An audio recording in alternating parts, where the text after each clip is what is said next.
हिंदुस्तान के गृह मंत्री अमित शाह का एक भाषण सुन रहा था, जिन्होंने महाराष्ट्र के अंदर एक इलेक्शन की सभा में भाषण दिया और उन्होंने ये कहा कि जब तक भारतीय जनता पार्टी हुकूमत में है हम मुसलमानों को रिजर्वेशन नहीं देंगे। मुरमुरे के थैले, मैंने उसको नहीं बोला, मेरे को अचानक एक दुकान यहां पे दिखी, उसमें के मुरमुरे का थैला था, मैंने उनको नहीं बोला जिसके बारे में तुम सोच रहे हैं, लेकिन उनको ये कहना चाहता हूं, हम कौन तुमसे खैरात मांग रहे हैं? अरे मुसलमान इस मुल्क के अंदर जिएगा तो तुमसे कुछ मांगने वाला नहीं है। डट कर सीना चौड़ा कर सर ऊंचा करके चलना हमको बैरिस्टर असदुद्दीन अवैसी साहब ने सिखाया है। कुछ देर पहले मैं यहाँ के जय भवानी नगर के अंदर गया, वहां के बहुत सारे मराठा मेरे भाइयों ने मेरा इस्तेमाल किया, बहुत मोहब्बत से उन्होंने अपने घरों में लेकर गए। उन्होंने वादा किया कि हम आपके साथ खड़े रहेंगे क्योंकि आप हमारे जरंगे पाटिल साहब के साथ खड़े हैं। लेकिन जब वापस आ रहा था तो भारतीय जनता पार्टी के कुछ कार्यकर्ता मेरे गाड़ी के सामने आए और मेरे गाड़ी के सामने आकर नारा लगाना शुरू कर दिए, जो हिंदू हित की बात करेगा वही देश पर राज करेगा। मैंने कहा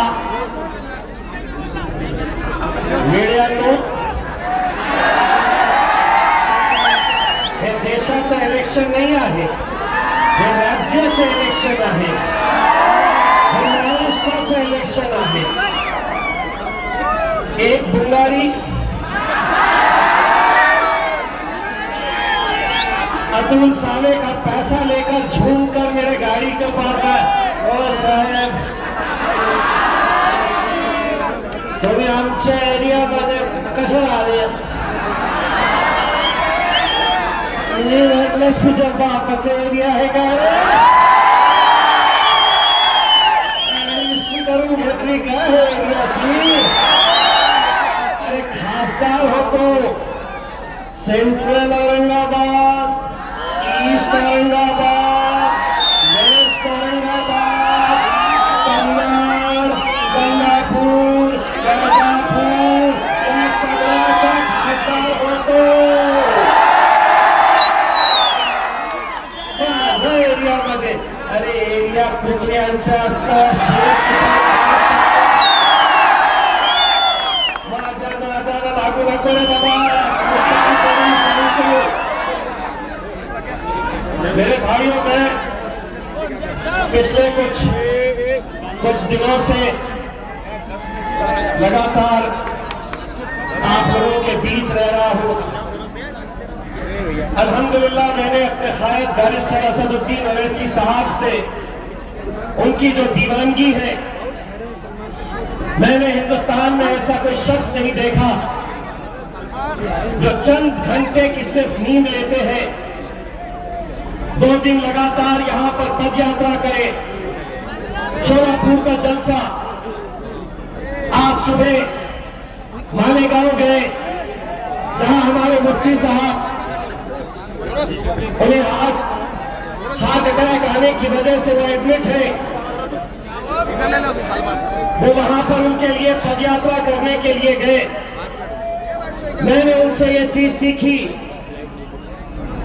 कि ये आवाम है तो हम हैं, लेकिन कुछ दिनों से तबीयत कुछ नासाज है।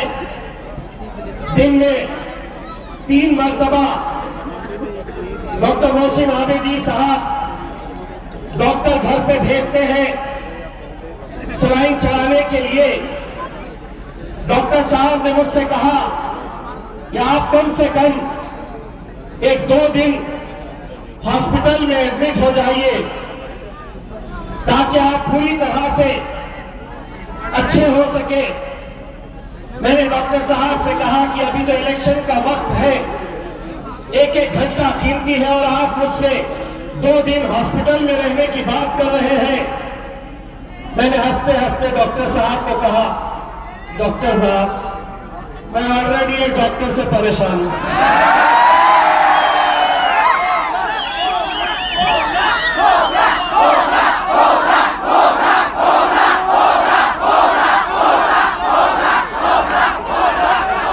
देखिए साहब, इलेक्शन, आप जिंदगी में एक बात याद रखिएगा, अल्लाह जब आपको मौका देता है, अल्हम्दुलिल्लाह अल्लाह ने बैरिस्टर असदुद्दीन अवैसी साहब के जरिए आपको मौका दिया, लेकिन महज एक टिकट नहीं मिलने की वजह से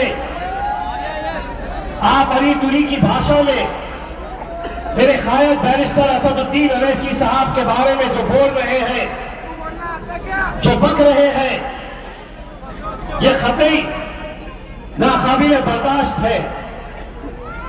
इलेक्शन है, सबको लड़ने का इख्तियार है, लेकिन जिस बैरिस्टर असदुद्दीन अवैसी साहब को पूरी दुनिया के मुसलमान इज्जत और एहतराम की नजर से देखते हैं, उन्हें सुनते हैं, या आपकी आवाज बनकर पार्लियामेंट के अंदर गूंजते हैं, आप उनके बारे में ये कहते हैं, ऐसा लहजा यूट्यूब पर अगर आप देखेंगे तो आपका भी खून खौल उठेगा। लेकिन हमें मालूम है, आप कितना भी कोशिश कर ले या दूसरे उम्मीदवार जो हमें हराने के लिए पूरी ताकत झोंक रहे हैं, कहां से क्या आ रहा है आप अच्छी तरह से समझ सकते हैं। लेकिन इंशाअल्लाह 20 तारीख के दिन उड़ेगी तो पतंग ही उड़ेगी इंशाअल्लाह। मैंने पिछले 2-3 दिनों के अंदर जो सोशल मीडिया के ऊपर आपके गुस्से का इजहार आपने जिस तरीके से किया है, मैं उसका हामी नहीं हूं। मैं इस बात की कड़ी मुखालिफत करता हूं। आपकी मोहब्बत सर आंखों पर मेरे भाइयों, आपके जज्बे को मैं सलाम करता हूं। आपकी दीवानगी है कि जिसकी वजह से आपने पूरे हिंदुस्तान को एक बार नहीं कई बार ये साबित करके दिखाया कि इत्तेहाद के अंदर क्या ताकत हो सकती है। आपका ये भाई, आपका ये बेटा, आपका ये दोस्त 28 दिन पहले 2014 में जब आया था तो महज इलेक्शन के लिए 28 दिन बचे थे। असद साहब ने हुक्म दिया कि इम्तियाज जलील एमएलए का इलेक्शन लड़ेगा औरंगाबाद सेंट्रल से, और उन 28 दिनों के अंदर आपने वो मोजज़े को अंजाम करके दिखाया था। 2019 के अंदर जब सारी दुनिया कहती थी और सबसे ज्यादा हमारे इस जिले से मैं एमपी कभी नहीं बनता, सबसे ज्यादा मुखालिफत पूछ लीजिएगा मेरे तमाम कॉर्पोरेटर से, पार्टी के जिम्मेदारों से, असदुद्दीन अवैसी साहब के पास यही वो डॉक्टर सभी के बीच में उन्होंने कहा था कि असद साहब आप पूरी ताकत लगा ले, हम औरंगाबाद से एमपी की सीट जीत नहीं सकते हैं, हमारा वक्त जाया जाएगा, हमारा पैसा बेकार होगा, लेकिन हम हासिल कुछ नहीं कर सकेंगे।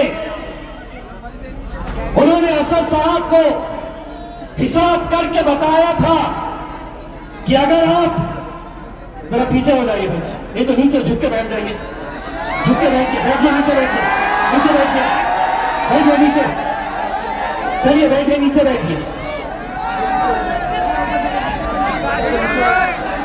बैठिए साहब, बैठिए नीचे बैठिए।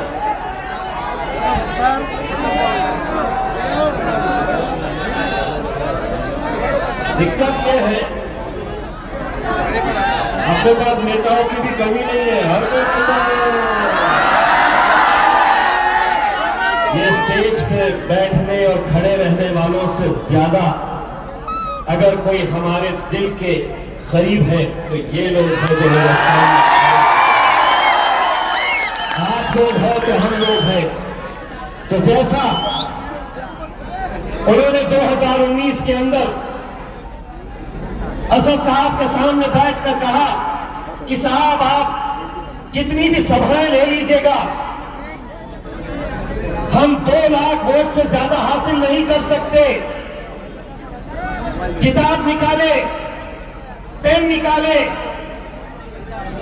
या मुसलमान इतने, दलित इतने, इन्हों इतने लेंगे, उन्हों इतने लेंगे। असद साहब मेरी तरफ देख के, मियां कैसा होता है जनता, इन्होंने 2 लाख बोल रहे हैं डॉक्टर। मैं बोला साहब ये आगे चलकर साइकिल पे चलने वाले हैं, इन्होंने 2 बोल रहे। मैंने असद साहब को उसी दिन कहा था कि असद भाई इंशाअल्लाह हम मैदान में उतरे, पूरी शिद्दत के साथ मेहनत करेंगे।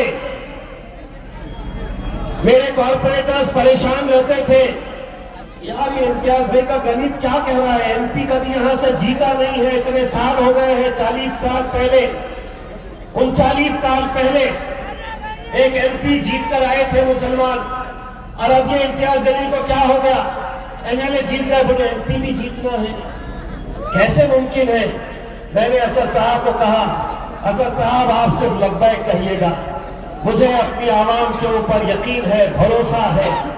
अल्हम्दुलिल्लाह 22 दिन रह गए थे इलेक्शन के लिए, हम हैदराबाद में बैठे, दारुसलाम में लगातार 2 दिन मीटिंग हुई, सलीम बेग साहब गवाह है, हैदराबाद के तमाम जिम्मेदार गवाह है।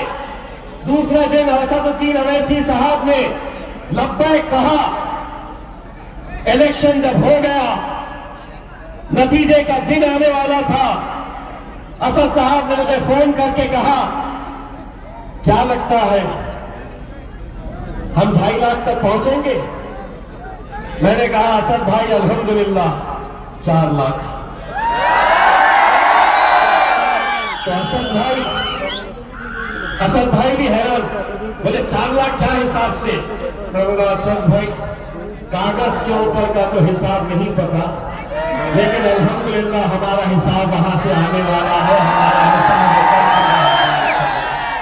हमें मंजर आपको याद होगा मेरे भाई। महाराष्ट्र में कितनी सीटें आई, किसकी आई पता नहीं। दिल्ली जब गया, पुरानी दिल्ली गया, जामा मस्जिद के पास गया, तो वहां के मुसलमान आके मिल रहे और मुझसे कह रहे थे कि इम्तियाज भाई हमने आपको देखा नहीं था, आपको मिला नहीं था, हमको उस दिन किसी बात की फिक्र नहीं थी कि हुकूमत कौन बना रहा है, किसकी पार्टी के कितने एमपी चुनकर आ रहे हैं, मस्जिद में जा रहे तो एक दूसरे से पूछ रहे औरंगाबाद वाले का क्या हुआ। और यकीन मानिए उसी इत्तेहाद का नतीजा था मेरे भाइयों कि आप लोगों ने पूरे दुनिया को ये दिखाया। और उसके बाद पूरी दुनिया को अगर आपने इत्तेहाद की ताकत क्या होती है ये उस दिन दिखाया जब हमारे नबी करीम सल्लल्लाहु अलैहि वसल्लम उनके खिलाफ गुस्ताखी की गई। इतने सारे मुसलमान लीडरान होने के बावजूद खुद अबू आसिम जो मुसलमानों के बड़े नेता, ये काम उन्हें करना चाहिए था, मुंबई को हिला देना चाहिए था। बड़े बड़े नेता मुंबई के अंदर मिलेंगे हमारी खान से ताल्लुक रखने वाले, लेकिन नाराज नहीं कर सकते हैं। हम कुछ ज्यादा बोले तो शरद पवार नाराज, हम कुछ ज्यादा बोले तो राहुल गांधी परेशान, हम कुछ ज्यादा बोले तो दो साहब परेशान। लेकिन अल्हम्दुलिल्लाह हमने कहे, हमने ये बात लोगों को बताए कि हम ठोकर मारते हैं ऐसी सियासत को, जब बात आएगी हमारे आका के ऊपर हमें कुछ नहीं चाहिए। और हमने एक आवाज लगाई, चलो मुंबई। मैंने जब ये लगाई आवाज तो पुलिस वाले परमिशन देने के टाइम पे मुझसे पूछे कितने गाड़ियां रहेंगी, मैं बोला 50। तो पुलिस वाला बोला 50 ना, मैं बोला हाँ 10-20 इधर हो सकती है।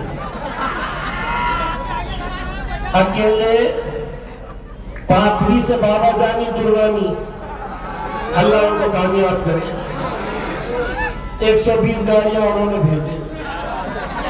परभनी में आरएसपी की एक कैंडिडेट वहां पर हिंदू समाज की हमारी बहन है जो इलेक्शन लड़ रही है, वहां पर मजलिस का उम्मीदवार जो वहां पर मजलिस का उम्मीदवार बन के बैठा है, उसे मजलिस ने फॉर्म नहीं दिया है। हमने पार्टी से उसे बर्खास्त किया है, पुलिस ने उसकी एफआईआर करवाई है। मैं परभनी की आवाम से यह अपील करना चाहूंगा, जिस महिला ने, हिंदू महिला ने हमारी उस रैली के अंदर 100 गाड़ियां परभनी से भेजी थी, उस रैली में शामिल होने के लिए परभनी की आवाम की यह जिम्मेदारी है कि उसने हमारे नबी करीम सल्लल्लाहु अलैहि वसल्लम के खिलाफ गुस्ताखी हुई तो उसने कहा कि हे तुमच्यासाठी दैवत आहे, आप इनको मानते हैं तो हम भी उनका आदर करते हैं। उसको जिताना वहां के मुसलमानों की जिम्मेदारी है मेरे भाइयों। रैली निकली, सावंगी का टोल पास हुआ, मुझे पुलिस वाले का फोन आया, साहब तुमने बोले थे 50 गाड़ियां, अभी हमने गिने 2740 गाड़ियां तो यहीं से गुजरी रहे थे। अब आगे जितने समृद्धि पे आने वाले थे, 100 आ रहे, इधर से 50 आ रहे। यहाँ पे बैठे हुए जो लोग हैं ना, इनमें से बहुत सारे इलेक्शन लड़ रहे हैं, ऐसा मोबाइल पे देखते बैठे थे, इम्तियाज जलील को कहां पे रोकते, गाड़ियों को कहां पे अड़ाते, इंतजार कर रहे थे। बोले नासिक निकल गया, बोले निकल गया, इगतपुरी निकल गया। बंबई की पुलिस बोली कि साहब नहीं, इगतपुरी के आगे नहीं।